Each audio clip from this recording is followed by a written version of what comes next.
কিভাবে কাস্টমার বারবার আপনার কাছে রিটার্ন আসবে আর আপনাকে সেল নিয়ে কখনো ভাবতে হবে না। 3টি কারণ বলছি, 3টি কারণ জেনে নিন, তাহলে আপনাকে কখনো সেল নিয়ে ভাবতে হবে না। নাম্বার 1, যখনই আপনার দোকানে কোনো কাস্টমার আসবে, ব্যবহার যেটা আছে সেটা স্টাফ হোক, আপনি হোক, যেটাই হোক না কেন, ব্যবহার যেন একদম সলিড হওয়া উচিত। ব্যবহারে কোনো রকম কম্প্রোমাইজ চলবে না। আর সাথে সাথে ভ্যালু ফর মানি, আপনি যে কোনো প্রোডাক্ট যেটাই বিক্রি করছেন না কেন, যেটাই সার্ভিস দিচ্ছেন, যেন ভ্যালু ফর মানি হয়। আপনি যেটাই মার্জিন রাখুন, 50% রাখুন, 100% রাখুন, 200%, কাস্টমারের যেন মনে হয় 200% মার্জিন নিয়েও কাস্টমারের যেন মনে হয় যে কাস্টমার আপনাকে ভ্যালু ফর মানি দিল। যেমন আমি একটা এক্সাম্পল দিচ্ছি, যেমন স্টারবাক্সে আমি 400 টাকায় কফি খাই।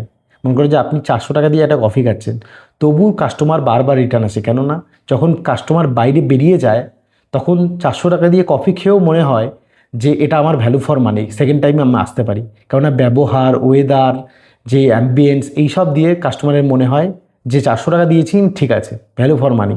কিন্তু ওই কফি যখন বাজারে 20 টাকা মার্জিন রেখে 40 টাকায় বিক্রি করে, তাও আমরা ওই দোকানে সেকেন্ড টাইম যাই না।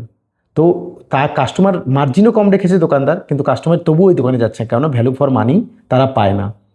তো সেকেন্ড হচ্ছে, যে কোনো সময় কাস্টমার যদি একবার আপনার কাছে চলে আসলো, চেষ্টা করবেন আপনি কাস্টমারের নাম্বার নেওয়া, বা চেষ্টা করবেন কাস্টমারকে একটা কুপন কোড স্ক্র্যাচ কার্ড বানিয়ে, আপনার হয়তো স্ক্র্যাচ কার্ড বানালেন, স্ক্র্যাচ কার্ডের মধ্যে কুপন থাকলো, ওটা আপনি দেওয়ার, বা যে কোনো একটা রিওয়ার্ড পয়েন্ট দিলে, বা বললেন যে সেকেন্ড টাইম যদি এত টাকা পারচেস করবেন, আপনি তখনই বলে দেবেন যে প্রথমবার যখন আসবে পারচেসিং করবেন, তখন 1000 টাকার উপরে পারচেসিং করলে আপনি 200 টাকার একটা কুপন ফ্রি পাবেন। মানে কিছু না কিছু আপনি দেবেন। আর নাহলে নাম্বার রাখবেন, নাম্বারের দ্বারা হোয়াটসঅ্যাপ বা মেসেজে আপনি এটা বলতে পারেন। আর থার্ড হচ্ছে, আপনার যেটাই দোকান আছে, যেমনই আছে, সারা বছর কিছু টাকা হলে 1000, 2000, যেরকম সামর্থ্য হয়, ডিজিটাল মার্কেটিং হোক, ইনফ্লুয়েন্সার মার্কেটিং হোক, যেভাবে হোক মার্কেটিং করবেন।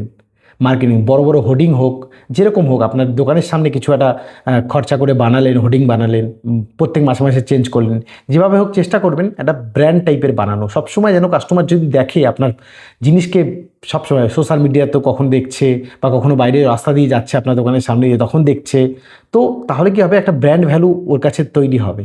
আর আপনার কাছে বারবার কাস্টমার আসবে। যখনই ওই প্রোডাক্ট আপনার কাস্টমার নিতে চাইবে, তখন আপনার কথাই বারবার মনে পড়বে কাস্টমারের, আপনার দোকানের কথাই মনে পড়বে।